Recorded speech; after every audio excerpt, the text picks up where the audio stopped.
Oh yeah, I don't know if you saw. Please tell me that I can't, that I won't, that I fail, that I'll never make it out, yeah. Please tell me all the bad, never good, fill my head full of every single doubt, yeah. Please say any negative thoughts, I pop off when I hear people say I cannot. I get off to the thought of proving everyone wrong, I won't stop to the top, so you better back off and get lost. I'ma stay loud, stay proud, never running out, never heading south. I'll be spreading out, call it word of mouth, can't put me down, I'll be getting loud. You can have your doubts, not what I'm about, have your cloud, it be raining out, I keep making sound, go another round, I'm legend bound, can't stop me now. You don't wanna fuck with me. A slow burn like a disease. Just tell me that I can and I'll show you things that you couldn't believe. Just tell me that I can. Just tell me that I can. Just tell me that I can. Just tell me that I can.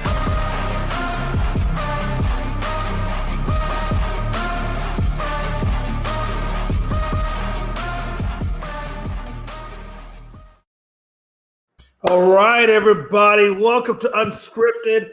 As you know, Logan typically is to the left, but we have a very thinner version of Logan. He dyed his hair, and Logan actually grew some facial hair.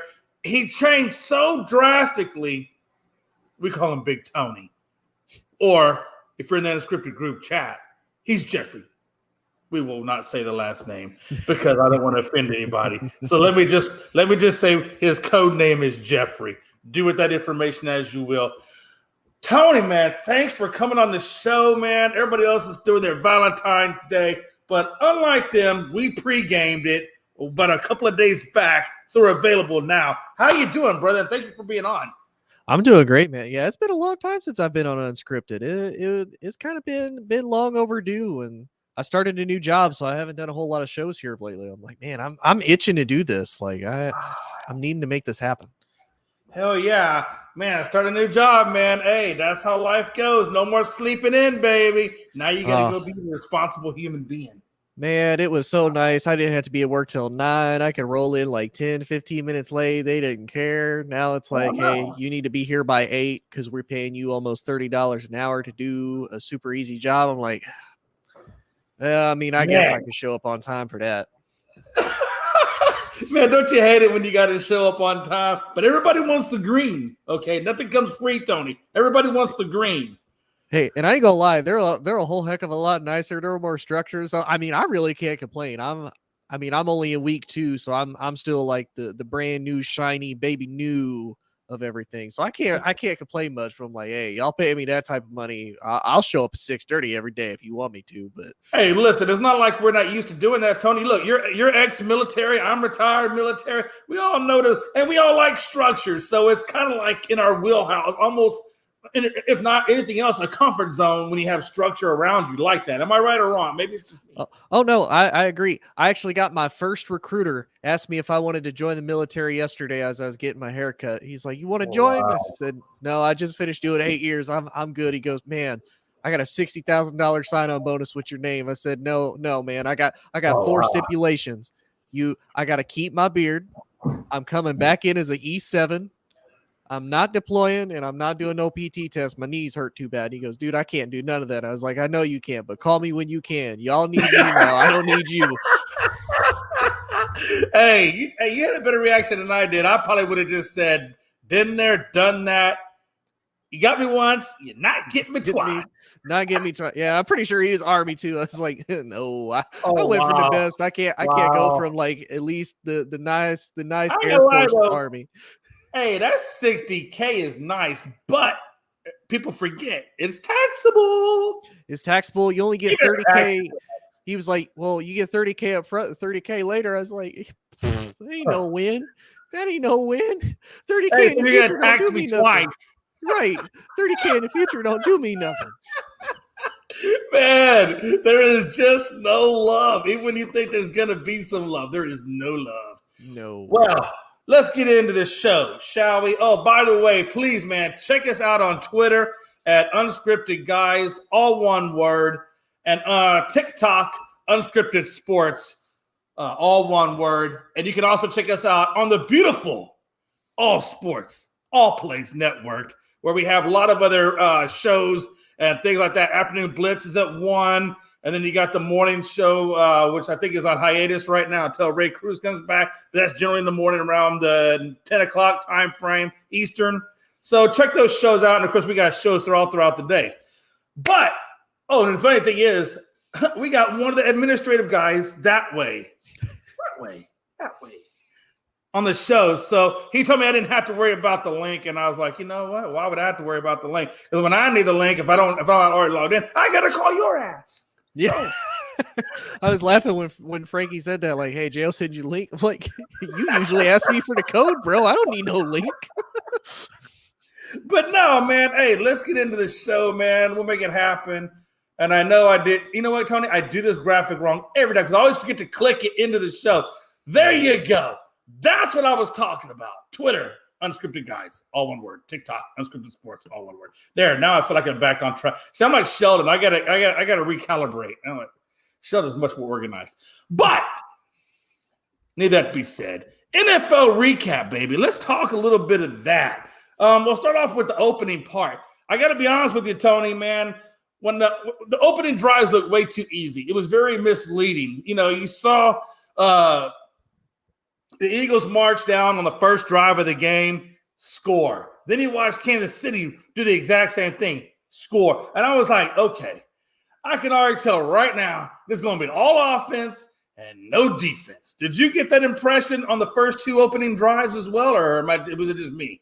Oh, no, I definitely saw it. I was like, okay, everybody that had said all throughout the year, because you look at every single one of Philly's opponents, when did Philly ever really face an elite offense, with the exception of, honestly, Dallas?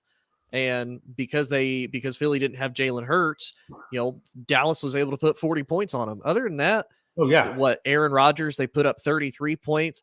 Philly didn't really have to face a very strong offensive team almost all year. And when they did, they faced Detroit week 1. Detroit's still trying to figure out who they are, and they only ended up winning by 3 because Detroit ended up coming back on that same defense. So, yeah, and honestly, that to me was Kansas City's biggest weak point that I was worried about throughout the whole Super Bowl. It's like, man, I think Kansas City will win it offensively, but man, defensively, will they be able to get stops on Philly? Because I'm not going to knock Philly. While they didn't have exactly a hard schedule to get to the Super Bowl, offensively, they were still juggernauts. Like they weren't bums by no stretch of the imagination. So it did both. To me, Philly's defense underwhelmed, and Kansas City's is like, well, they got a couple stops. I'm surprised. But and the thing about it was this game to me was very reminiscent of when the Eagles played the Cowboys with Garner Minshew the second time around. Because I felt like that game was all back and forth scoring, just like this one was. And I think that game was even decided by one score. It just felt like, I think the Dallas score was like 40-37 or something like that. I mean, it was just almost reminiscent to this game here to a certain degree, But obviously the Chiefs had the. Of course, we won that game too, but the Chiefs obviously got the better end of this particular meeting. I got to be honest with you, when the Chiefs missed the field goal in that first half, I thought that might be kind of a little bit of a deflated moment for them, and almost kind of like a hell yeah with the Eagles. Because I think at that time, if I'm not mistaken, that was right before they made it a 10-point game. The Eagles made it a 10-point game. And I thought that was going to be maybe that little turn of the tide, and that was going to be the Eagles, building point. But how did you feel about that at that point? No, I definitely agree. To me, it was pretty deflating for Kansas City. I think they had tried to go out on a couple different drives. They got stopped. Philly was able to go down and score. And I was getting ready to say, to the last point, you look at Kansas City, one of the things that helped him is that defensive score by Bolton picking up that Hurts fumble and running it back, and to at least bring it back within a reasonable margin for them. So, yeah, for me to – and it's funny, and I know we'll talk about this probably a little bit more in depth. Is it crazy how weird kind of the field was to start the game? Yeah. Then you had halftime, and then, like I said, we'll dive deeper in the second half. But the second half of that game was just totally opposite because of the field change. Oh yeah. And I thought it was interesting, and I think this was to the betterment of the Chiefs having played there against the Cardinals previously, they already knew what that surface was going to be like when they went in there. You know, and if you notice, they weren't really doing any cleat changes whatsoever. But then you look on the Eagles side, and they got they even showed it on TV. They had like a whole shopping cart just filled with cleats from the Eagles. So you could tell that even though it wasn't their home field, even still the Chiefs had that home field advantage over the Eagles. Mm-hmm. Yeah, and yeah, and that's honestly what surprised me the most is that the Eagles went out, they're getting new cleats, they're putting them on. Kansas City, they're like, okay, we're just gonna keep doing what we were doing, right? And Kansas, it's funny, they had even mentioned it during the game. Kansas City mentioned, what was it, week 1 when they faced the Cardinals? They were like, hey, we're not a fan of this field, we're not a fan of this grass, like this needs to be fixed. And obviously they can't fix it mid-season. Like there's nothing really that Arizona could have done to prevent that. But it does kind of make me wonder, and I got a question for you. Do you think that they're going to start moving away now from more natural grass and probably move more towards the artificial turf that we're seeing in just about every, at least, dome stadium now?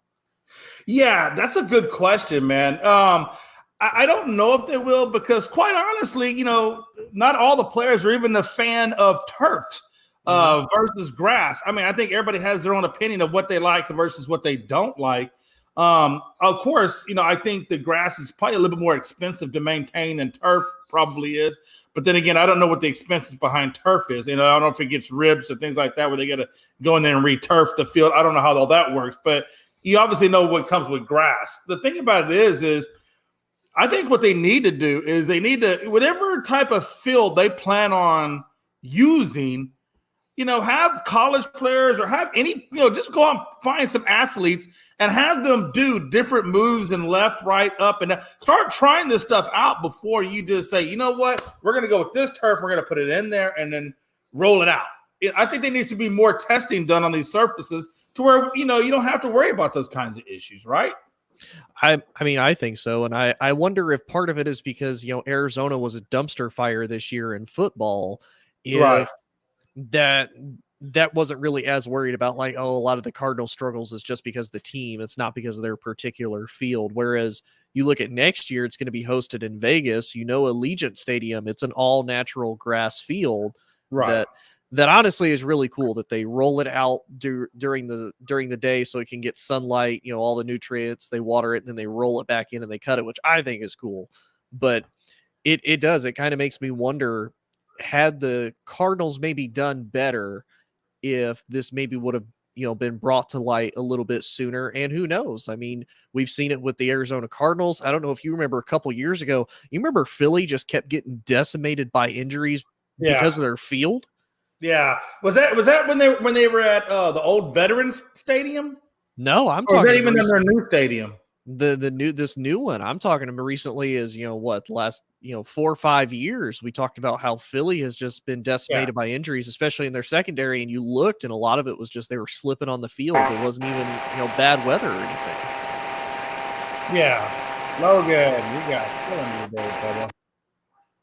He's got that. I'm not sure where Logan's at. Logan, fix your audio. You got some kind of weird reverb coming through.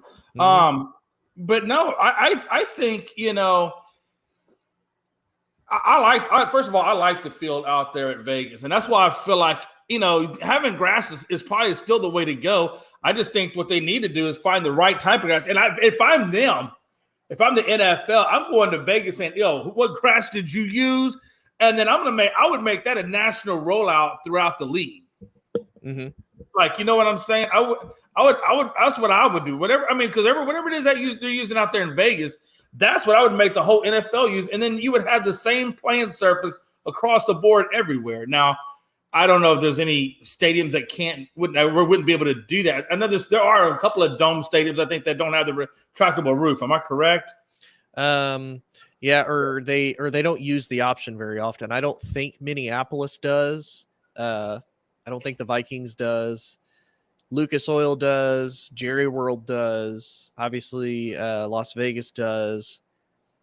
SoFi doesn't either. SoFi is weird though, because theirs is open towards the roof. And yeah, even it's if there's really like weird design stadium. Yeah, because even if you have a storm, in that stadium, even though it's covered, there's still like a weather delay, even though they have a roof, which blows my mind. I'm like, how do you have a weather delay in a dome, man? It doesn't make any sense.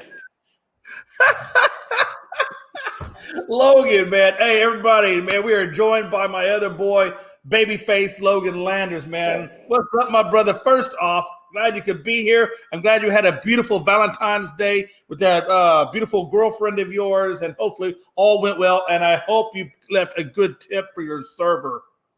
Of course. It was, like you said, it's Valentine's Day. Happy everyone out there. And yeah, man, like I said, Jay, holding it down, doing good. And my God, the Super Bowl, right? What a phenomenal game that was. And, shout out to Kansas City, my hated rival. But hey, you got to respect what they did. If you take away the fumble, if you take that away from Jalen Hurts, literally, I think he outperformed Patrick Mahomes on that field. If it wasn't, I mean, and that fumble to me, if you watch it, the ball slipped out of his hand. I mean, shit happens. I hate to say it like that, but it happens. But I still think, man, that's just my opinion. But when you look at the 4 touchdowns, the 3 rushing, he broke the mark. He now is the quarterback that has the most rushing touchdowns in the Super Bowl. He threw for well over 300 plus yards and had a touchdown on that as well. And not to take anything away from Patrick Mahomes, but he barely scratched the surface of 300. And I think he also had 3 touchdowns. And he did get the win. So obviously he's going to be the MVP of the Super Bowl. But I still think, though, that in my heart of hearts, I believe that Jalen Hurts outperformed him. But I want to get you guys. Do you think Jalen outperformed him or not? I think so. I mean, obviously we had 2 guys who were MVP candidates, one who won the MVP, the other one who was right with him going at the Super Bowl, and it paid off. Right. It was not Jalen Hurts who cost the Eagles the Super Bowl. Believe it or not, Jay, it was the defense. And a defense who, up until the second half of that ball game, was one of, if not the best defense in football. I don't know what happened. It was a complete meltdown. And I sent you the stat the other day, Jay. I think it was like after the second half or after the second quarter, Kansas City had like no penalties, like 1 incompletion, just insane numbers. Kansas City basically played a perfect second half of football that got them the victory. Yeah, absolutely. And, Tony, I will ask you this. I've said before that I felt like I felt that Lamar Jackson wasn't that good. I've said before I felt that Lamar Jackson has RB1 legs, but he's got a QB2 or even a QB3 quarterback being able to throw the ball. So I thought he was a QB3 with RB1 legs. And so he's a playmaker on the ground, but he can do very little through the air. And then I've been told several times where they try to make comparisons between him and Jalen Hurts. But I think Hurts should have dispelled that notion with all those very well-placed bombs that he placed with several key with the Goddard's, the Devontae Smith, the A.J. Brown, all those different, I think you saw the one where I think it was Devontae Smith that was in the end zone. I think it was the first touchdown of the game where he had 2 Chiefs defenders on him, and he catches the ball over his shoulder, and it's just perfectly right where it needs to be to where it can't get picked off. I mean, I think he answered that where now you can't really make the comparison between him and Jackson anymore. But do you agree with that, or how do you see that? Oh, no, I definitely agree. To me, if I'm going to compare him to another quarterback that has a similar style, I would honestly say Josh Allen, because you look at how Jalen was, and this is why I agree with you and Logan, that honestly, Jalen should have won the MVP, because you look at Philly had no run game the entire time, and honestly, Hurts really didn't even run the ball a whole lot. Patrick Mahomes ran it more on basically a high ankle sprain than Jalen Hurts did, but Jalen Hurts was able to, overcome that by being able to throw the ball. And when he ran, he ran when it mattered most in the end zone. So to me, I would compare him more to Josh Allen. He's more of the epitome of a true dual athlete. He can stand in the pocket. He can make the deep throws that he needs to throw, or he can run the ball. Now, obviously, a lot of people will probably criticize whether or not he can make the throw, especially on that last play of the game. But he also slipped too, because again, we saw the field conditions were absolutely terrible, and we saw that the ball fell well short of it ever being anything of a deep pass. It's like, okay, well, obviously something happened, because like you said, he threw a deep bomb to Devontae Smith for the touchdown. You look at where he threw the deep bomb to Devontae again, that had Devontae not ended up going out of bounds, he would have had another touchdown. You look at the touchdown he threw to A.J. Brown. So to me, Jalen is above Lamar, because Lamar does have that running back one mentality. Now, I will defend Lamar a little bit in the matter of the Ravens have had a very good defense behind him the entire time. The Ravens' offense has been lackluster because they only have Lamar, and honestly, they only have Mark Andrews for him to throw to. They don't have a complementary running game for him to have. Obviously, last year and the year before, just about every single running back that they had was on the injured reserve, and they can't get wide receivers to want to come play, because, to be honest, like you said, if he has a running back one mentality, your stats are going to go down. You're not going to be a significantly impacting player, because you're going to have to be a blocking wide receiver for him now in order to get the first down. So yeah, I say stop the Jalen Hurts to Lamar Jackson comparisons, because he's a running quarterback. I say compare him more to Josh Allen in the matter of he can throw, he can run. And, I've said it before, and I've said it a lot. I still think Philly needs a true running back, because I didn't believe Miles Sanders was it. I don't believe Kidwell's it. And I don't believe Boston Scott is it. And to me, that Super Bowl proved that Jalen is the reason why they had any type of success running the ball. Yeah, exactly. No, I definitely agree with you, Logan. Do you see it the same way as me and Tony, or do you have a different approach to it? No, I'm with you guys. And, obviously people could say, oh, look, Lamar did win MVP back in, 2019, which, obviously that's a great season for him, but he hasn't had much postseason success. And granted, they didn't win the Super Bowl. Jalen Hurts got this team to the Super Bowl and probably should have won it, in all honesty, if it wasn't for just other factors. But, no, I think the Josh Allen comparison is a lot better than the Lamar comparison, just because he has a stronger arm. You mentioned the final Hail Mary pass there at the end, but like that awful grass they were playing on, the $800,000, whatever it was, that did not turn out in their favor whatsoever, that they've been planning for 3 years or whatnot. And but no, I've been saying it, Jay, since the playoffs started. I think that Jalen Hurts silenced a lot of people this year. Because coming into the year, people were kind of iffy on him. Is he the franchise quarterback for this team? And I think he single-handedly proved that. Oh, yeah, absolutely. I definitely think he proved that. And we'll talk about that a little bit later. But I want to talk to another person that I think did not get enough credit, but I think was probably the second most valuable person on that team was Kadarius Toney, and what he provided, not only in that, I believe it was a punt return, but also the touchdown and several other things. I thought he didn't play a lot in the game, but I thought where they put him into the game, he had a dramatic impact or a game-changing impact when he was put into the game. And what an incredible pickup for the Chiefs to pick him up from New York. Tony? Yeah, no, I agree. And it was one of those, they even mentioned it. Once Kansas City traded Tyreek Hill, they didn't try to go out and get another big number one wide receiver. It was, okay, we're going to do wide receiver room by committee. We're going to do guys that can do specific things extremely well. And to me, Toney is very good at being a gadget player.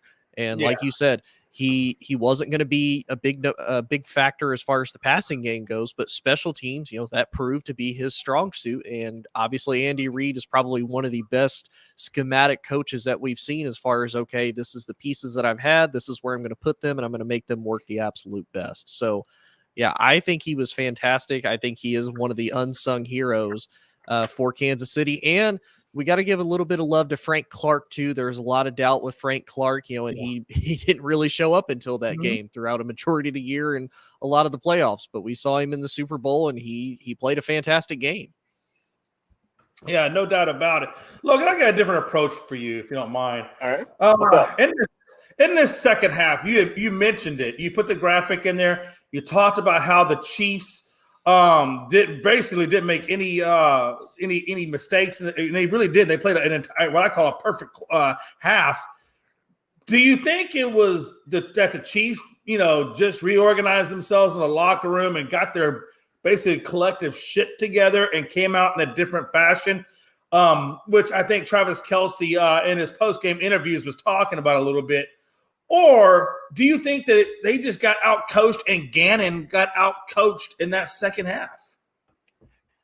I think it might have just been a little bit of both, honestly, Jay. I mean, we know Andy Reid, like we've mentioned, he's a phenomenal coach. There's no doubting that now, if there were any skeptics out there. And, I mean, like you said, you couldn't have been much better than what they did that second half, man. That was perfect football to a T. Beautiful to watch, too. And I think that they knew at halftime, they were saying, look, it's not going our way right now. We have to do something. And, like Tony mentioned, the big punt return from Kadarius Toney really helped him out, give him some momentum, and just some really good quarterback play as well. And like I said, it's those guys who you don't really hear a bunch about during the regular season, like the Frank Clarks, like the Tonys, who, for one reason or another, just seem to step up in the playoffs or in the Super Bowl, for this matter, and really give that push to getting a victory like they did. And, I mean, they picked up Toney for cents on a dollar. I mean, he wasn't doing anything in New York. I mean, obviously they couldn't figure out anything to do with him in the passing game. Andy Reid worked his magic, said, hey, get out there on kick returns, punt returns, and do your thing. And, I mean, he was right there. He got the 5-yard line before, they were able to punch it in. So, I mean, I think Andy Reid's just coaching mentality, experience, whatever you want to call it, I mean, of course, with Patrick Mahomes, too. And obviously, he's been to the Super Bowl. He's won it before, so he knows a little bit about what to do, same with Kelce and a few other guys. So I think they all just realized, look, just just relax and just work at it 1 yard at a time, and that's what they did. Yeah, absolutely. Tony, I look at this game, and obviously we know, the two most defining moments for the Eagles, which I think if these two defining moments don't happen, I think, instead of this being a graphic with the Chiefs on it, we'd be having a graphic with the Eagles on it instead. Obviously, the first one was the slip out of the hand fumble by Hurts. That obviously was the most dramatic one. But I think the second one had to come with Bradbury. And again, Tony, when I saw this, I was like, oh, man, this is one of them ticky-tack fouls. Come on, man. You got to let some of that shit slide a little bit. But at the same time, you clearly saw him tug on the jersey. He said it himself that he knew he held that guy. But I think they were making up for a couple of missed calls previously in the game where there were some other holding calls that they didn't call. So they called it this time almost to even out the game. They're not going to tell you that, but that's just kind of the way I see it. But do you think the Eagles were just their own worst enemy out there in those two clutch situations, given how close that game ended, right? Yeah, I think so, and I kind of agree with the same thing because you looked at one of the plays that there was obviously a pass interference call that wasn't done on the field for Kansas City, and obviously a couple of different guys said that it was Carl Sheffers just hating on Kansas City like normal. I think it was the Eagles' own worst enemy. And I'm going to be honest, I'm going to take a little bit of credit away from Gannon because if you remember last year, Jay, I'm not sure if you remember Logan, either one, there was a lot of people calling that Gannon needed to be fired last year after being defensive coordinator because he had kind of a lot of weird schemes. Like the defense wasn't bad, but it wasn't great. There's a lot of people like he needs to go. They need to get rid of him. And then obviously he redeemed himself through the regular season, but then we kind of saw the old Gannon again as this postseason went on, especially in the Super Bowl. So I kind of wonder how he's going to do in Arizona so far. But again, that's a later, we'll dive into that later. I do think the Eagles, honestly, it was just them getting in their own way. Because if you take that fumble out of the equation, I mean, Philly really did outscore them. I mean, they outplayed them. It was just Kansas City. They had the bigger moment plays of that fumble return for the touchdown, Kadarius Toney setting him up. Other than that, I mean, Philly really did outplay them in every other aspect of the ball except for that. Yeah, absolutely. And Logan, same question to you as well, man. I think that's a good question. I want you to chime in on with that as well. Yeah,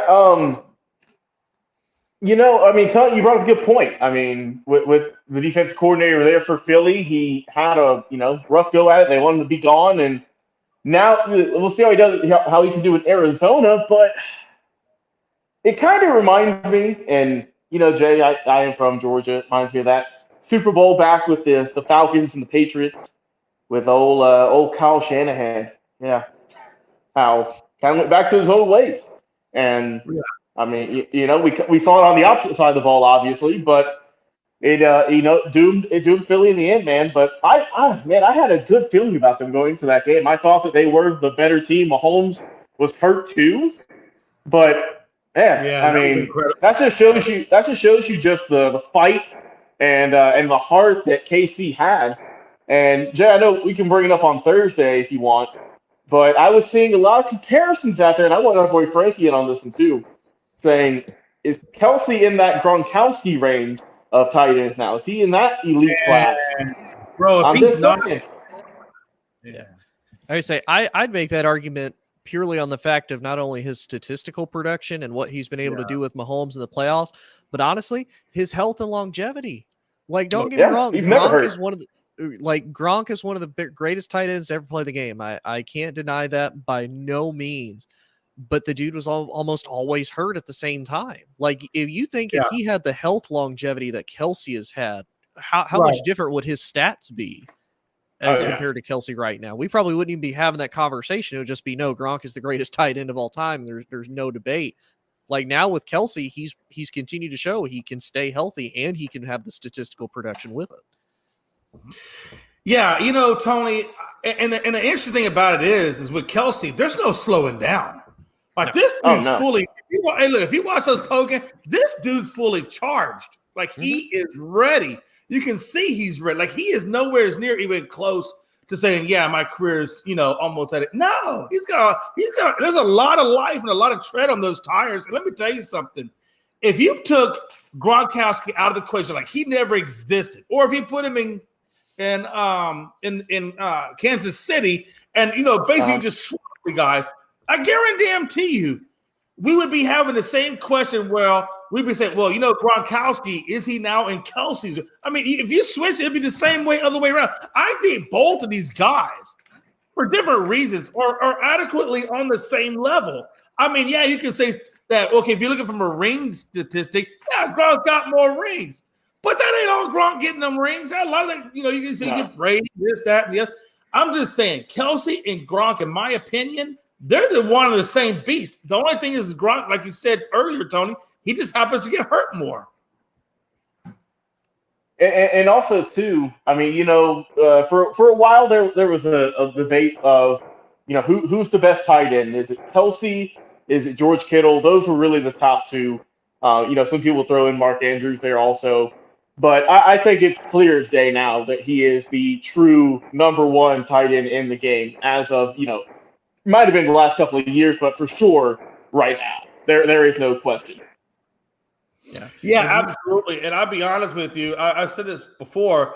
When you look at Mark Andrews, he's a great tight end, but he's a great tight end because they literally have nobody else to throw the ball to. Right. But then why do they have anybody else to throw the ball to? Because I'll be honest with you, no wide receiver one would want to go play with Lamar Jackson. Let's be honest. You throw Justin Jefferson over there, would you want to go there as Justin? Hell no. I would rather be over there because for my career, I'm much better off. Clearly, I'm better off because the stats show it with Kirk Cousins than I would be with the run first guy because my career is catch the ball. His career is run first and then I'll throw the ball. And wide receiver ones, especially the really competitive, like the Jamar Chases, the Terrell Owens of the world, the Ocho Cincos and so forth. They want to play with throwing quarterbacks. They want to play with the Burrows and the Allens and the Hurd because that's how they make their contract and that's how they make their money.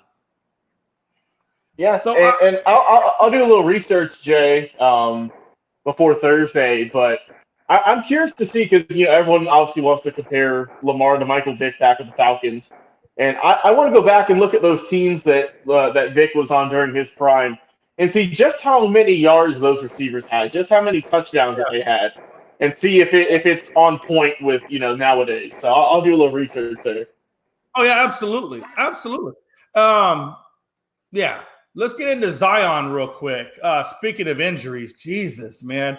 At what point are we about to say, Zion is just a younger version of AD? And what I mean by that is neither one of these guys can stay on the damn court. So it's almost like they had the same damn disease. And Logan, I know we said it before. The best ability is availability. And if you don't have availability, I could care less what you have, because what you have on the bench ain't doing me a lick of good. Now, I will tell you this, folks. They were doing, when Zion was on the floor, they were doing extremely, extremely well. I mean, we're looking at the Pelicans at the number 2 spot, just riding the coattails of Denver Nuggets and possibly could overtake them. But when Zion went down, they lost 14 of the last 20 without him. So clearly, you can see just how bad it hurts them. Now they went from number 2 spot to the number 7 spot while Zion's been hurt. Now they're talking about this is going to be beyond the All-Star break. And this is not Zion's fault. He was doing 3-on-3 drills in practice, getting ready to come back and tweak the hamstring. The hamstring got aggravated now, and of course, then they threw it all back. But Tony, I mean, it's got to be frustrating, especially if you really like Zion. It's got to be for Zion supporters. Let's put it that way. It's got to be extremely frustrating for them. Oh yeah, because and it's the same way, like you said, with the whole AD thing. And if you're a Lakers fan and you watch AD, because these are guys that, they're big men, they're dominant at their position, and they can make huge plays. But then, again, kind of the same way with how we talked about Gronk. They make big impacts. They're one of the best at their position, but then they're not there. And for Zion, like you said, I feel like it's the same way. And I don't know if it's because of how big they are in stature and how big they are in size, or maybe it's poor diet, maybe it's genetics, maybe it's honestly just bad luck of the draw.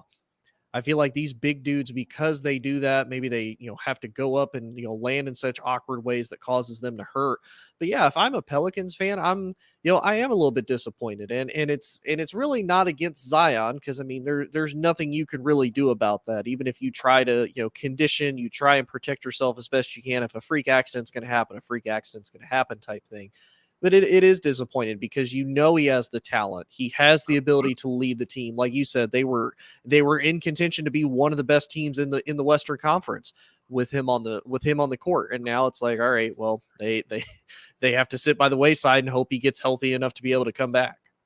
Oh yeah, absolutely. Logan, Zion, geez Louise, man. Is this guy ever going to be on the court? And do you think when he comes back, can they right the ship and get it going back to where they were when they were the number 2 seed?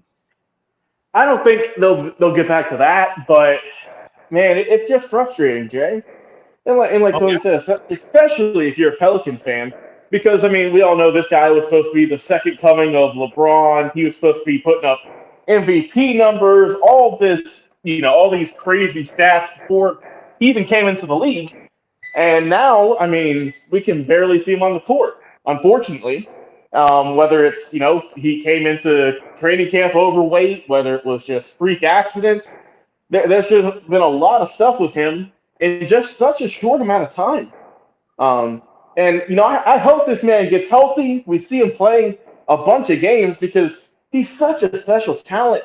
I mean, we see it whenever he's on the court. This dude can be a monster. But he's just not available, Jay. And that was always a concern that people had is, look, this guy is a big guy, right? He's big bone. He doesn't miss any meals, but he's got a lot of muscle and athleticism. And that was what people were worried about. And unfortunately, it's been coming true pretty often. But, I mean, look, man, we all love Zion. We want to see him come back. He's still a young kid. He's got plenty of career left. But it just sucks that we've already been robbed of so many of his games. Yeah, absolutely. No, I definitely agree with you. And nothing, I would like nothing more than to have this guy on the court all the time. And I really hope he can get past these injuries, because, like Zion was when he came into the league. I mean, not Zion, like LeBron was when he came into the league. There was a lot of clout, a lot of buzz, and everything was around him. And I think Zion is just as good as Braun. And I'm talking about when they first came in, not now, like. But, right. The hype around them. Yeah, when they first came in the league, they had this great scoring ability, dunking. I mean, this guy's special. But it doesn't matter how special you are if you can't stay on the court. So I hope, this thing writes out because I think this guy could be special in the league if he can get over all these damn injuries. Anyway. I'm with you. Hey, but let's go ahead. Let's get into some more current news, and here we go.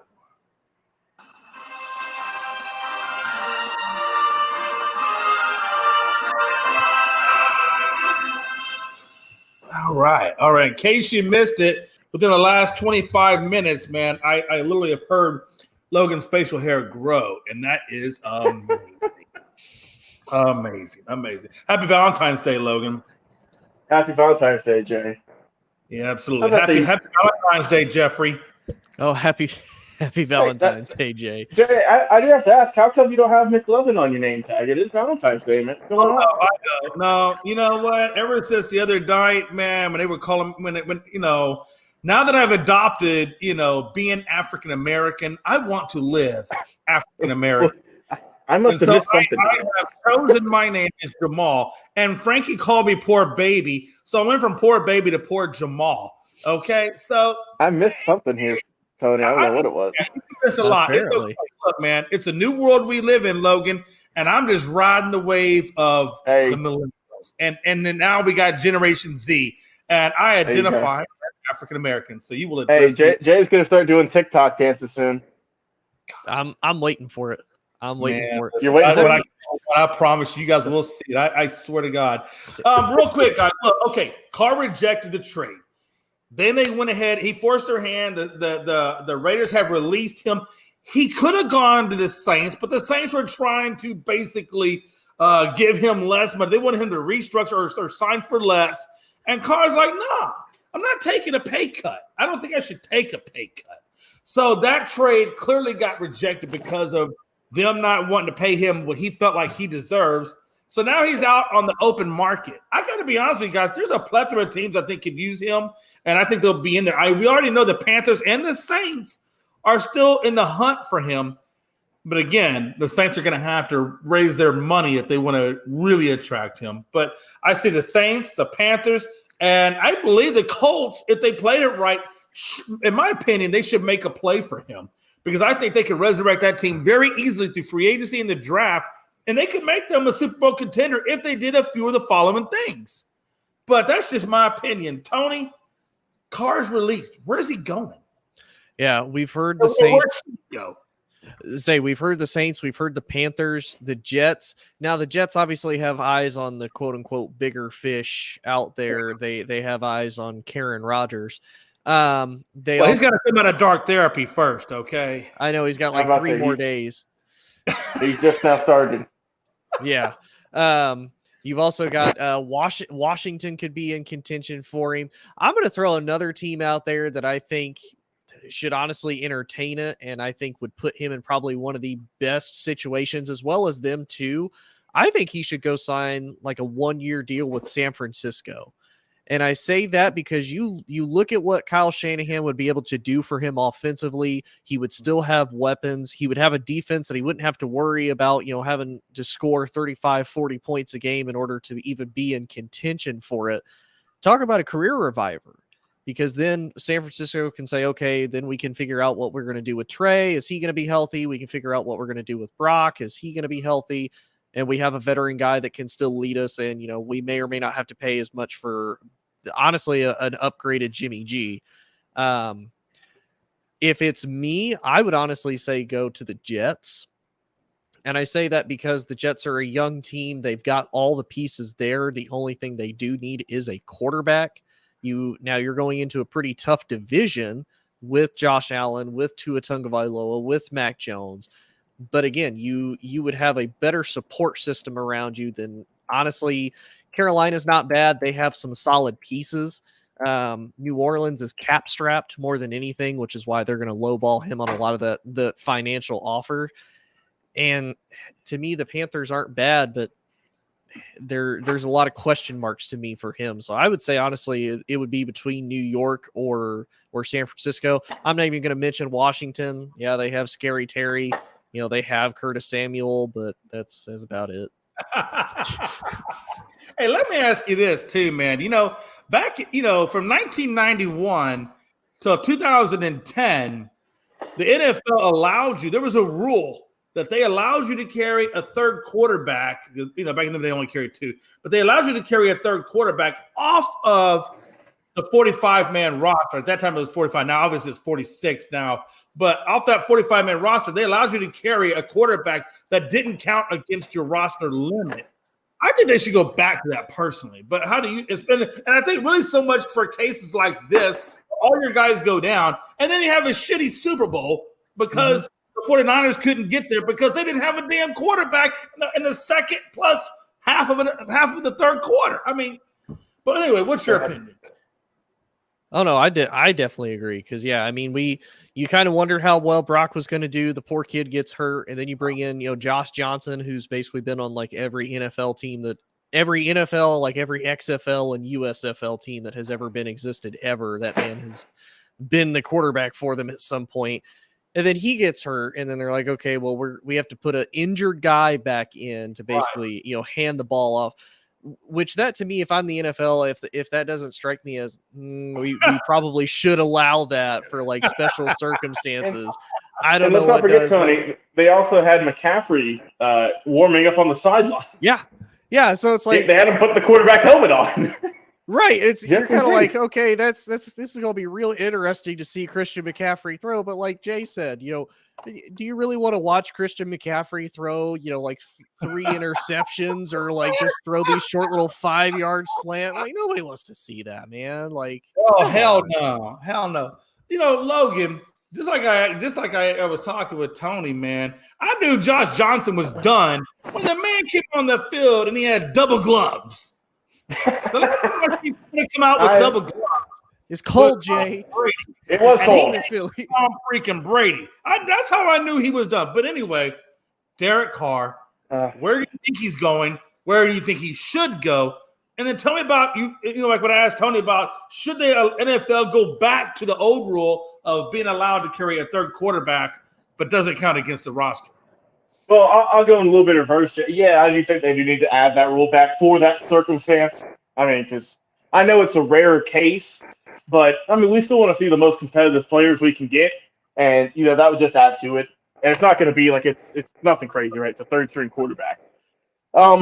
As for Derek Carr, Jay, I knew this day was coming for a long time. I'm still sad about it. That's my boy, but sad day. But I think I've been saying I think maybe Tampa be a good spot for him. But like I said, we mentioned it seems like the NFC South has a lot of competitors wanting him. We mentioned the Panthers, the Saints, the Buccaneers. Washington was, that's interesting, but I'm not really feeling it. And you mentioned Indianapolis, but I think they came out, Irsay came out and said we want someone young. So I think you can pretty much nix that. So there's not a whole lot of suitors out there for him. Carolina, I don't really see, just because they've got Darnold and Baker there. And also PJ Washington. You got to figure out something with that. Same with San Francisco. You've got Lance, who was hurt, who didn't do a whole lot. You got Garoppolo, who had a good season before he got hurt. And then you got Brock Purdy, who came from out of nowhere. And that's a whole, I wouldn't want to add another quarterback to that fiasco. So I would say Tampa, just, because obviously they're not going to be a great team, I don't think. But get them there, just eat that cap space before they can figure out whatever they're going to do now post Tom Brady. And just, see what he can do there. He's got some good pieces there. And, hey, I might go watch them, Jay, if they play the Falcons. Well, and honestly, Logan, to your point, as it stands right now, if Carr was to go to an NFC South team, he's the best quarterback in the division. Like they're then there's no close second. Easily. And I think, I don't know, man. Atlanta's not going to get it. They're sticking with Ritter. Trevor Lawrence. Trevor Lawrence is looking really good. Now that he's got Peterson, he's getting his third year. I look at his first year under Urban Meyer is like that's a year off. He's a year off. But I think this is his first true rookie year under a real coach. And I look at next year as his sophomore year, and I think he's going to have a great sophomore year, man. Mm-hmm. But it's going to be interesting. I'll tell you, the South is going to get interesting. Real quick, let's switch over to the Warriors. Going through with the trade now. that's going to keep Gary Payton II with the Warriors, even though he clearly has abdominal issues.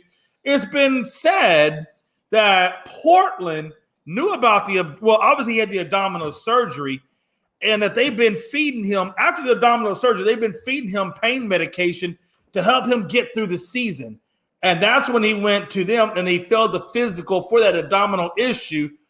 Number one, what the hell are they going to do with Gary Payton II? And number two, what the hell? I mean, the NBA is investigating. The NBA is investigating it. What's going to happen to Portland? Because if it's true that they knew about it and didn't disclose it, which we all know it's going to happen, they're talking about losing draft picks. They're talking about fines and a whole bunch of other stuff. I mean, Tony, man, what the hell? Oh no, I mean I agree because it's one of those it's kind of like, and I hate to put it like this, it's kind of like selling a used car. Like you know what you're getting, but at the same time, if you're the dealer, you got to say, hey, this is what's wrong with it. Like this is what it's got. This is what it may or may not need. We know this works. We know this doesn't work. It's the same thing. So I mean, if I'm Golden State, oh yeah, I'm definitely pissed. It's like, wait a minute, this is not what we expected. We expected to maybe have some issues because of the abdomen. Like, he's not going to be an immediate impact player, but we didn't expect it to be to this extent in this situation. So yeah, if I'm them, I'm all about it, because for Portland, that is crappy. And it's like, you knew and you ran the risk of that when you said, you know what? Yeah, we're going to go and we're going to trade him to Golden State. Because think about it, Golden State wouldn't have probably agreed to that if they knew that, or if they did, like, hey, we're going to give you a whole lot less than if that's the case, if we're going to get something like this. Oh yeah, no doubt about it. Logan, Portland, what the hell? Yeah. If I'm Portland, man, I don't know, what are you doing? I mean, like you said, they're more than likely, right? We're just assuming here, this is what we're just thinking is going to happen, that they're going to lose some draft picks. Whether they're worth anything or not, it remains to be seen. But I mean, Portland, they're in the bottom right now. I don't remember what seed they're by. I know they're near the play-in, but regardless, that's still not a top contender, right? So you need as many draft picks as you can get. And I mean, this wasn't just to the Warriors, Jay. This is what, a 4-team deal. I mean, this had a lot of pieces. I think it was eight pieces in total. I mean, Wiseman's gone, Sadiq Bey. Both those guys were leaving, and I mean, I think Golden State just went through with it to say, we'll get him. I know he's damaged goods, but I'm not super familiar with his contract. But if I had to guess that, if he's on a 1-year deal, that they would want to lock him up this offseason for longer, since, he did play a big role in them getting that championship last year. And, obviously they're thinking this is a long-term, for the playoffs, and not, we can get through with the regular season without him. But the playoffs, that's when they come up clutch, hopefully. Oh yeah, absolutely. But yeah, no, Portland, that seems pretty shady, Jay. That you're just feeding this dude steroid shots, pain, whatever it is, and basically saying, hey, it's like, you might be hurt. We're just gonna say you're hurt here, but not as serious as it is. And they got caught for it. They got caught red-handed, Jay. I got to be honest with you. All I could think of is the songs by Madonna and Bon Jovi about living on a prayer, and what was the one song that Madonna had? It involved a prayer and the black guy on the cross, and it was crazy. It was Tony. You're into that kind of stuff. What was the name of that song? Yeah, Tony, a big Madonna fan. Obviously, I have no idea, Jay. Yeah, you're lying. Jay, I don't know, man. If I go in Tony's CD collection right now, I'm going to find Wham, Odell, Whitney, and freaking Madonna. Don't tell. Hey, Tony, don't fuck with me. I know what's in your shit. Hey, sir, I grew up on listening to 70s, 80s, and 90s rock. Thank you. I learned the classic. I didn't even. I was about to say. Oh man. I don't know. I know Madonna's a pop star, and I can't name you I suck at song titles. If I hear it, I can let you. I'm like, okay, but no, song titles ain't no way. It might have been "Living on a Prayer," but I don't know. It was weird. So but that's Bon Jovi. Yeah, I know that's Bon Jovi. Bon Jovi, and then there's anyway. As a kid, back when they had music videos, MTV doesn't really do music videos anymore like they used to. But I remember the Madonna one that came on right after Nirvana, and it was talking about, she was talking about a prayer, singing about a prayer, and it was, I don't know, man, I had this black guy on the cross. Someone in the comments, please help us out. Yeah, it was really kind of freaky, and it freaked me out. But anywho, let me ask you guys a question. So Jamal Murray for the Nuggets, and Logan, we talked about that. I said, listen, man, the only thing that's keeping the Nuggets from an NBA Finals is health of Murray, of Jamal Murray and Porter Jr. Because those guys it's like they ride the injury bug together when it comes playoff time, and they leave Joker in the wind holding the rag. You know what I mean? But this year they've been good. They've been healthy. They're riding the pine. They're doing well. They got the number 1 seed in the West. And now Jamal Murray is out with a knee issue, and we don't know how long he's going to be out. Now, they made a smart move this year. They said, we're not just going to sit here and ride this wave for a third time in a row, because the definition of insanity is doing the same damn thing over and over. And I think they're tired of doing the same thing. I think Joker's tired of doing the same damn thing. So what they do, they went out and they got Reggie Jackson, joins the Nuggets after the buyout that he got from the Hornets. And he's not a bad pickup. He's averaging 10, 2, and 3. And the Nuggets are 39 and 18. I think Reggie comes in. He fills the void that was left by Murray while he gets rehabbed, and they keep moving on. I thought it was an excellent pickup. But what do you guys think, Logan? Yeah, you get a vet with Reggie Jackson who, he's one of those streaky shooters. If he gets hot, he's red hot, and if he's not, not so much.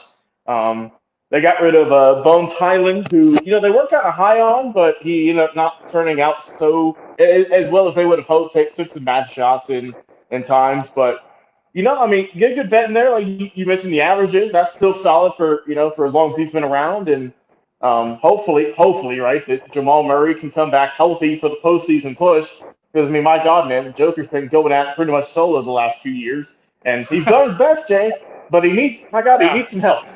It's hard to do it by yourself, man. You've got to get some help. Yeah, absolutely. And Tony, what's your thought process on it, brother?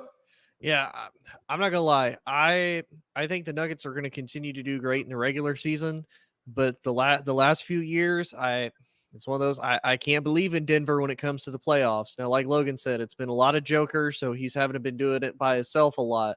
But look at the last few years from 2018 to last year. 2018 they were first in the West. They lost in the conference finals to the Trailblazers, 3-4. 2020 they were first in the Northwest. They lost in the conference finals to the Lakers 1-4. Second in the Northwest, they lost in the conference finals 20-21. They were 0-4 against the Suns. And then last year, 21-22, they were second in the Northwest, lost in the first round, 1-4 to the Warriors. So to me, until I can see Denver move past, be able to move past and move farther into the playoffs, I'm skeptical. Them and the Jazz for the last few years, it's like, man, you watch them and the Jazz, they're some of the top seeds in the NBA, and then they just crumble when it comes to the playoffs. And I don't understand why, because they have had the talent. It may not be as great as the Suns. It may not be as great as the Warriors or the Lakers, but I'm like, man, y'all aren't even making it competitive. Like, y'all are damn near getting swept every series that y'all go into the playoffs. Oh yeah, absolutely. If you don't mind, a couple of things real quick. I just want to talk about real quick, and then we out the door. Logan, bear with me about 5 minutes, man. We almost out here. I just want to talk about some coaching changes. I just want to talk about just a few hires in the coaching world that I think are pretty significant and get you guys' opinion on. We're going to start with the first one being Gannon. Gannon just got hired on as a head coach of the Cardinals. Tony, Logan, I don't know how much you see in the morning. Well, you're not part of the morning chat, so I know you haven't seen this, but Jay Ness has been very adamant about he wants a offensively minded head coach take over the Cardinals. He feels like the defensive minded coaches weren't the way to go, and that he wanted an offensive minded coach. And what do? They go out and get a defensive guy. Yep. And not even just any defensive guy. Like Tony said earlier, when Gannon's old to his own ways, he's not so good. And then when he flips the other way, he's good. So This is a guy that I know Tony talked about where it's kind of left, it's right, it's not a clear cut. Is this guy the right guy? He's kind of being questioned a little bit. So, Tony, let's talk a little bit about what you think Gannon means for this Cardinals team, which we already know is in somewhat of a disarray because we don't know when Kyler Murray's coming back. And then we're talking about DeAndre Hopkins leaving the squad altogether, and this is what he's inheriting. Do you really think he's going to be successful in Arizona, or is he set up for failure? I think he's set up for failure. You know, you don't know how Kyler's going to come back. Kyler has the big contract that they just signed him to, so now it's you're a brand new defensive coach. Which honestly, if you look, defensive coaches typically don't do well unless they hire a great offensive coordinator.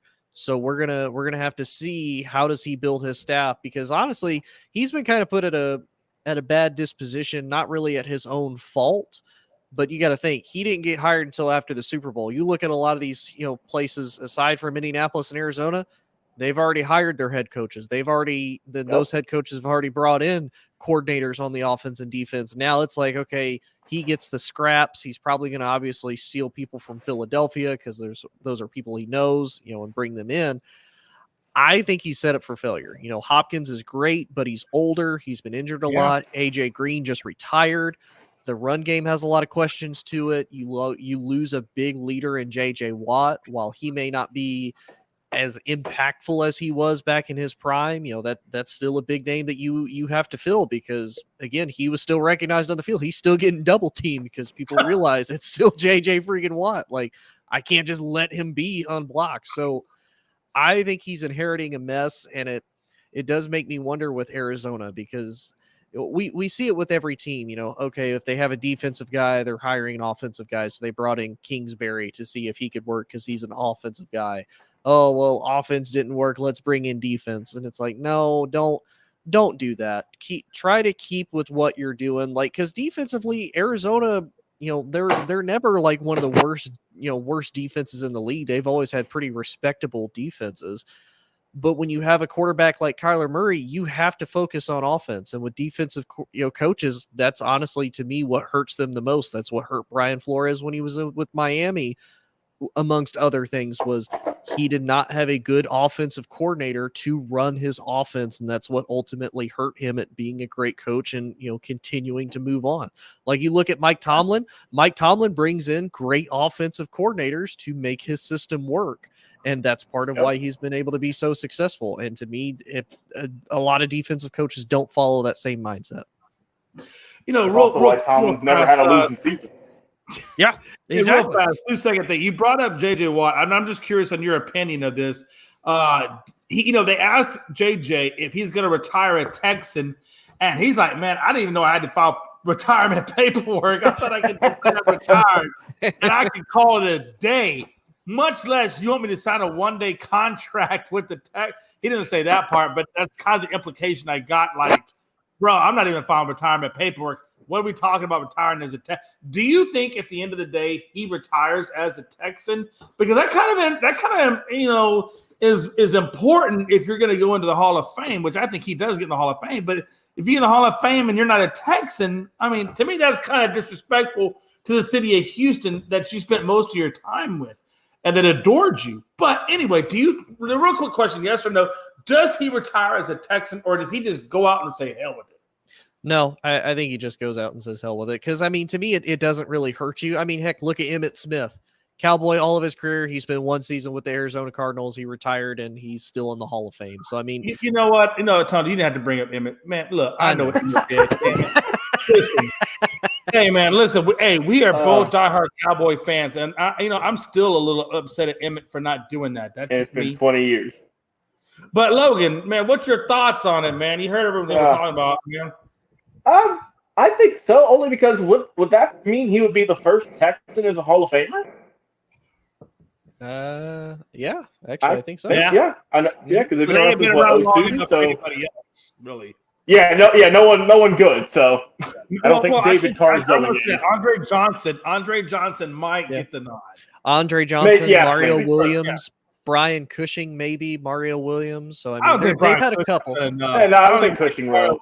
They've had some good players, but JJ Watt and also Hopkins I mean, and to an extent, Watson as well. Those are the guys who elevated that franchise.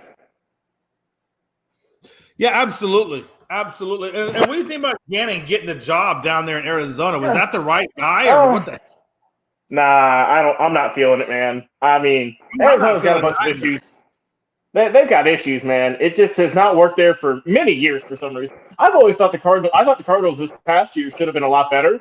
I thought they were going to be maybe front runners for the NFC West, but it just did not go the way we wanted it to.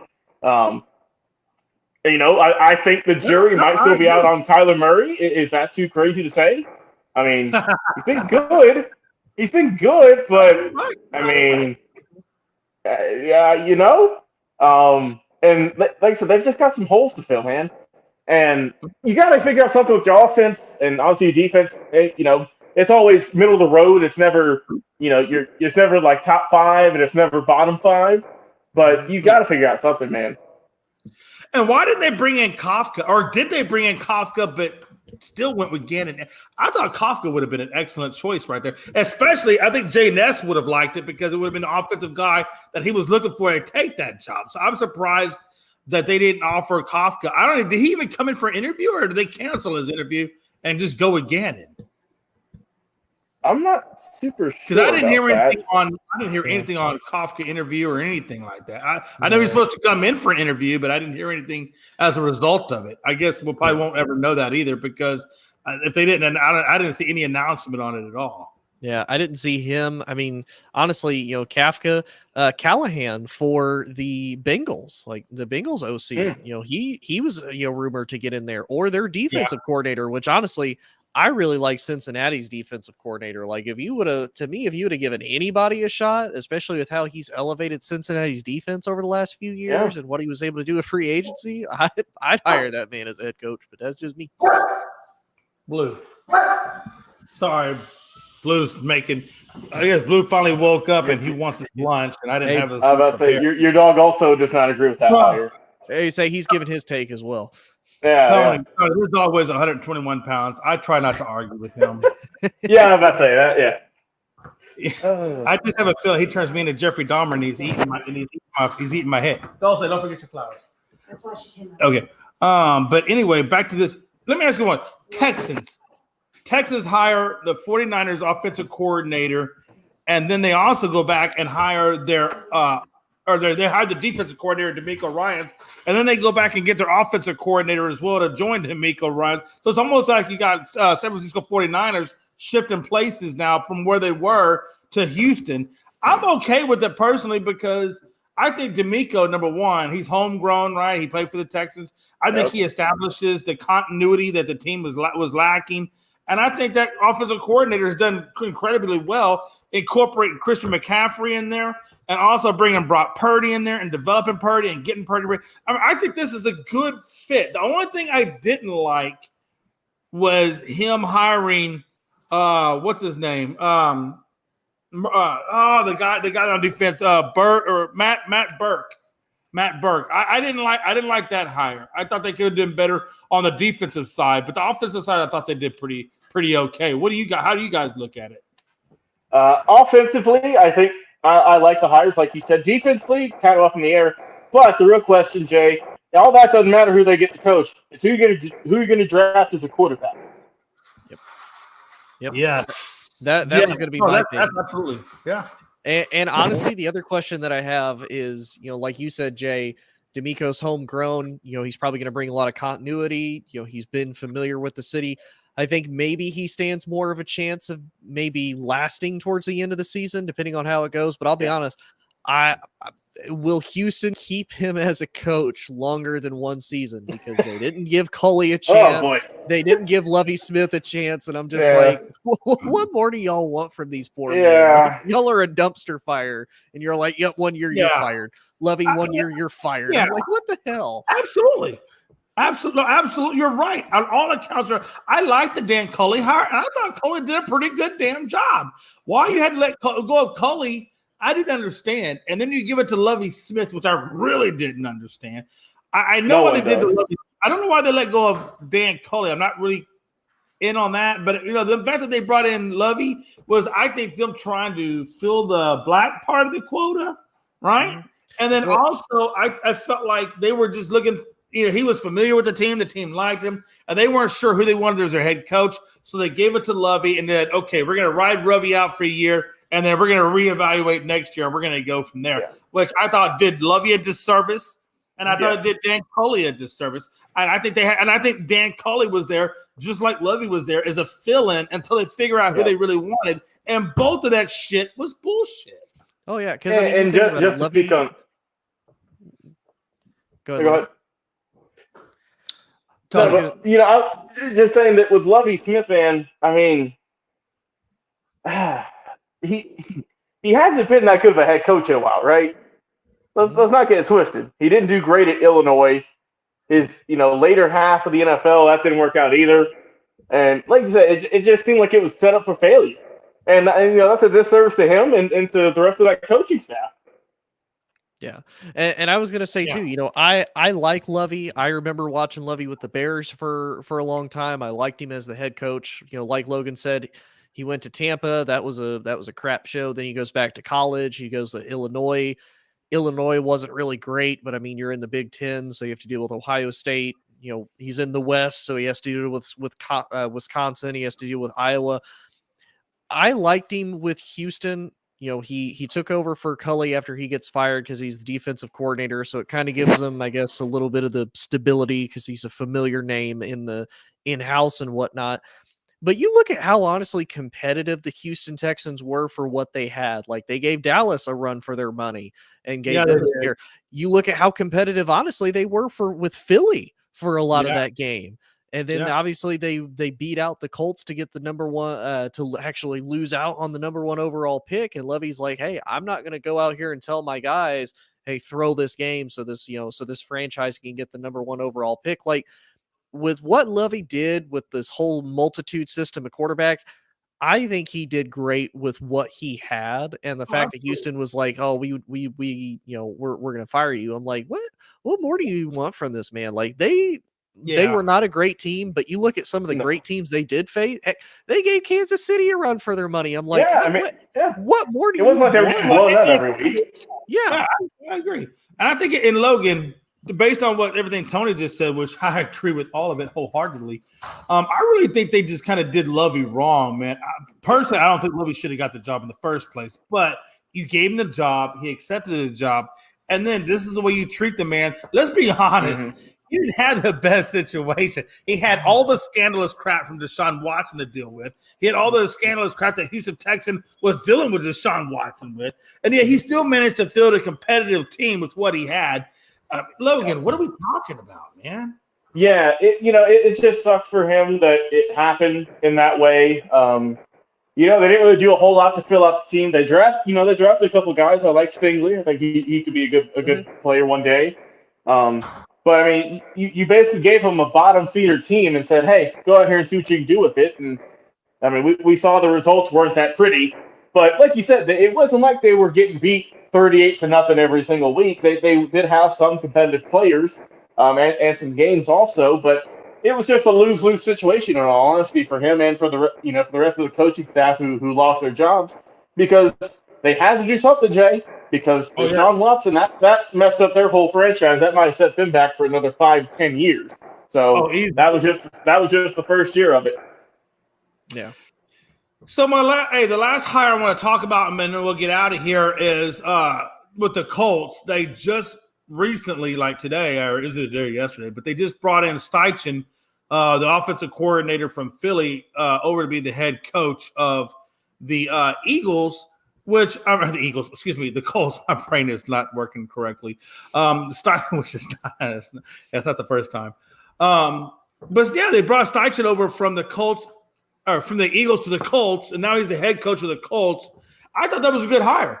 I really, really thought it was a good hire because I liked what he did with Jalen Hurts and developing Jalen Hurts, and and showing him and getting him being. And I thought he did a whole good job incorporating Brown in there and so forth. And I think it really showed because Hurts had a great career this year. And matter of fact, it's going to set him up really nicely when he goes to get his contract extension.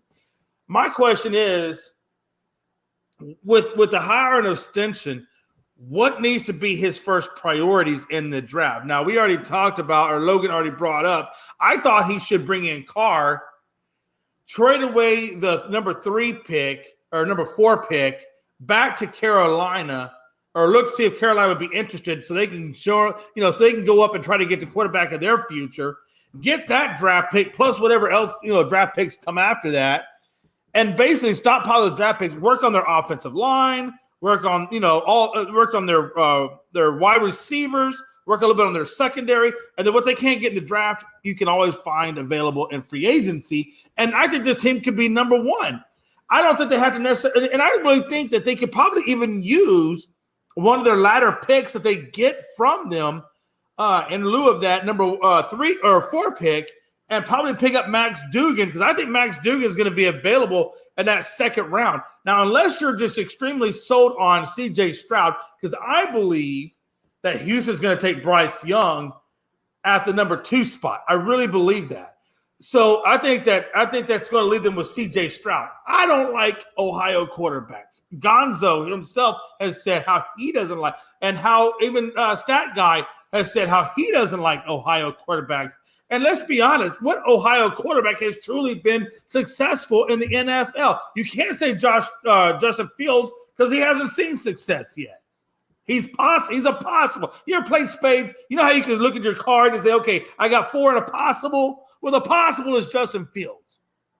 So my question to you guys is should they stay at the number 4 spot, take what's available, which most likely be C.J. Stroud, or should they pick up Derek Carr, try to pick up Max Duggan in the second round, and then use those other draft picks for offensive linemen and rebuild your team through offensive linemen and free agency? But that's just I'm going to give you those scenarios, and then you guys tell me which way you would lean. Tony? Yeah, I'll be honest. I would say go for C.J. Stroud, and I'm gonna defend Ohio State quarterbacks a tiny bit, but it's more a slam against Alabama quarterbacks because I hate Alabama. By the way, I hate Alabama too, so we're on the same page. Fuck the roll tide shit. I hope that thing gets a flat tire and never rolls again. Right. But honestly, and here's my reason why, and you could even use the same argument for Ohio State, and I kind of will. Look at Ohio State and look at Alabama the last 10 plus years. Every single quarterback is surrounded by basically first-round talent on both sides of the ball at basically every single position. Every single time they go into the NFL, what happens? They go to a dumpster fire organization, and they have to learn how to basically, relearn how to be a quarterback and try to make what they have work, and come to find out they can't do it. Here of lately, I have yet to see, and I don't think it's happened, an Alabama quarterback that is a starter make it past their rookie contract. Mac Jones might be able to do it because he has Bill O'Brien, depending on how well that goes. Mac Jones probably might be the first. Tua maybe as well. I know a lot of people will say, oh, well, Jalen Hurts was at Alabama. Yes, but he also got to learn under Lincoln Riley in Oklahoma and has developed and learned with honestly one of the better organizations that has not historically been a dumpster fire and has historically been extremely good. If I'm Indy, with Steichen as the head coach, I would say go get Stroud because he exhibits a lot of those similar traits and tendencies that Jalen Hurts does. We saw CJ be able to be mobile against the Bulldogs, in the semifinal playoff game. He is able to throw the ball. So to me, that would be how I would go. This is a great draft for a lot of offensive line. They can still get some good wide receivers. And like Jay said, whatever you don't fill, you can get in free agency, because right now in free agency, the quarterback market isn't really there. Carr and Garoppolo are probably going to be your 2 best free agents. And if I'm Indianapolis, I'm tired of having to go with old guys that are quote unquote rejects, which Carr really isn't. But how well do new quarterbacks bounce back when they come into a new city, when they come into a new system? We've seen it happen with, Stafford. We've seen it happen with Brady. We've seen it happen with Manning.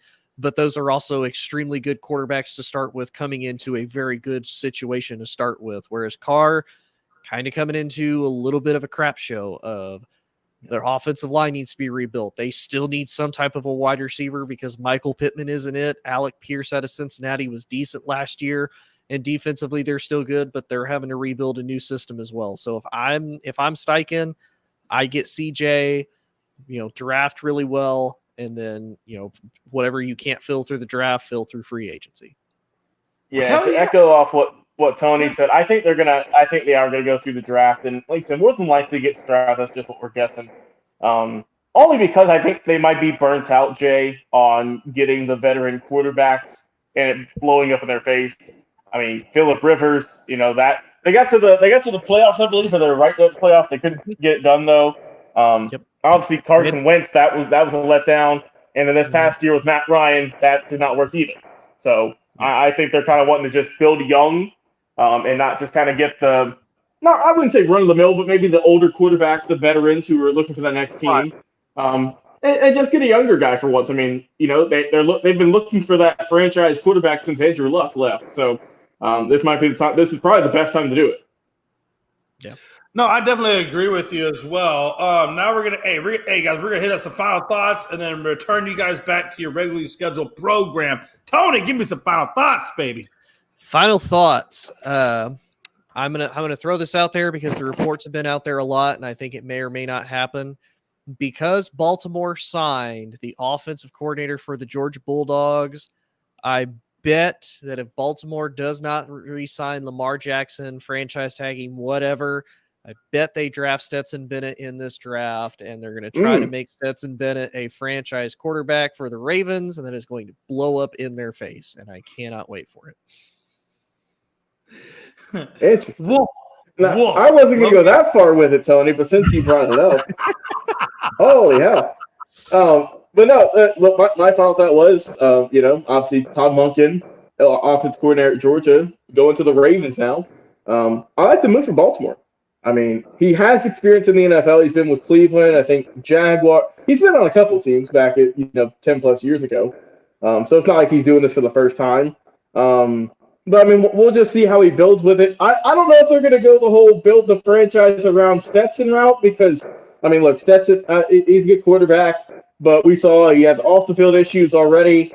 It's already going to drop his draft stock even more. I mean, I'm not saying he's going to be like a seventh rounder, but he'll be a maybe third through fifth or something like that. But, I mean, I don't know, man. Look, Baltimore's got a bunch of issues they got to fix, and Georgia already replaced him with Mike Bobo. He's going back there. So we'll see because he was there forever back with Mark Richt. But, yeah, we'll see what happens with that. Let's see. Yeah, in NBA, they got All-Star game coming up, right? The All-Star weekend, they announced the three-point contesters, the dunk contest. That's going to be fun to watch. And, man, hey, it's going to be fun, man. We got a lot of stuff going on. And, Jay, we got, I think, a little bit less than 2 weeks now before those marvelous few words, pitchers and catchers report. It's right around the corner, brother. I can already smell what the Rock's got cooking. The Rock being Jose Altuve. Hey, but Logan, me and you are both real a-holes. Real a-holes. Oh, yeah? You want to know why? Why? What do you think February 13th was? And Tony, if you know this, please chime in. But what was significant about February 13th? If you don't know, just say you don't know. Was that the induction of the new baseball rules? Man, you're wrong. You're kind of a little semi-warm, like you're in the right direction, but you're nowhere close. I say, but I'm not a baseball fan either. If this is a baseball thing, this is a total go shot. Go ahead and let him know, Jay. All right. So February 13th was the inaugural first pitch of Negro League Baseball. Yeah. Just want to let you know that we missed a very important day. It's a belated day. It was yesterday. We didn't have a show yesterday, so I wanted to make sure that we brought it up in today's show that don't forget our history, folks. There is history out there that we don't celebrate enough. And what the Negro Leagues did for the movement was amazing. What they did for the game of baseball was amazing. And it's something that we should celebrate and talk about rather than forget about and push off to the side. So February 13th was the inaugural first pitch of Negro League Baseball. And if you don't know, just go get MLB The Show 2023, and you'll see that they had the Negro Leagues and their stories encompassed in the game. If you don't already have it, I suggest you go out and buy it. If you play those kind of games, play it, because I think it's going to be amazing, and it's going to be great. So I wanted to bring that up, kind of throw that little celebration out. Also, Unscripted wants to put out that we are still sending our condolences to the families of the 3 individuals, which they have not given out names. So I can't call them by name, but I know there's 3 individuals that were fatally killed at Michigan State University, and also there were 5 that were critically injured. So our thoughts and condolences go out to those families. And there's a quick update: the shooter has been identified. I cannot remember his last name. I swear to say the life of me. It's in the article. I'm sure if you Google that, it'll bring it up. I really don't want to give the guy too much damn credit because he's a coward and an asshole. And then the guy, when they did finally catch the guy, they caught the guy, and he wound up taking his own life. He committed suicide, took his own life, which by right he should have. It's just a horrible thing, and our thoughts and our feelings go out to the families. We hope that you can get a quick grief process and be able to get back to your lives, man. We love you, we praise you, and we thank you for tuning in, everybody, to the show this evening. Catch us Thursday, 7 p.m. Eastern Time on Unscripted on the All Sports, All Plays Network, and we look forward to seeing you guys there. Until next time, it's your boy, Jay McLovin, or Jamal, because I do identify, and you will recognize Babyface Logan, who finally grew a couple of facial hairs over Valentine's Day, and none other than the best administrative support guy at All Sports, All Plays, our boy, Tony Hollingsworth. We love you. We thank you, man, for coming on and filling in. It was last minute. You hooked us up, and I just want to say from all of us here, thank you, Tony. Yeah, thank you guys for having me on. I always enjoy hopping on with you guys. It's always a blast. I'm just sad that Frankie wasn't on here, so we could maybe talk a little bit of smack about the Lakers and the Patriots, but that'll be another show. We can do that. Another show for another day. Exactly. Bro, listen. I would have loved to have seen him do that too. All right, that's all right, Tony. Because hey, Tony, man, if you don't mind, one of these days I'm gonna link up with you and we'll link up. We'll talk about it, but I'd like to get you back on again. So I always enjoy your insights. Sounds good, brother. Yeah, I always enjoy coming on. Like I said, I started a new job, so I've been able to do shows as much, unfortunately. But I'm hopping in wherever I can now at this point. Hey, Tony, you know who else got a job? Who's that? Logan. Logan got a job. Logan got a guy. They pay him. I'm about to say, I get paid now, Jay. He's not even living at home, Tony. He's a big boy now. He got his first apartment. Woo! Look at that. I was about to say, and Jay, shameless plug, if you want to catch me on the radios, I'll be live tomorrow, 5 a.m. to 11 a.m. Access WDUN AM 550 and FM 102.9. Like that, Jay? Like that little tease there? If you know what, the only thing I need you to do at this point is just slow it down a bit, put a little style on it, a little sex appeal on it, and then you're gonna be like radio bound, baby. You're gonna be radio bound. Look, you know you're hit the big time when you can read the phone book and people want to listen to you read the phone book. I will tell you right now, if James Earl Jones ever read, or even Morgan Freeman, if either one of you guys read the phone book, I'm telling you, it's amazing. And on that note, go Pearland. Y'all have a nice night. We out. Pearland.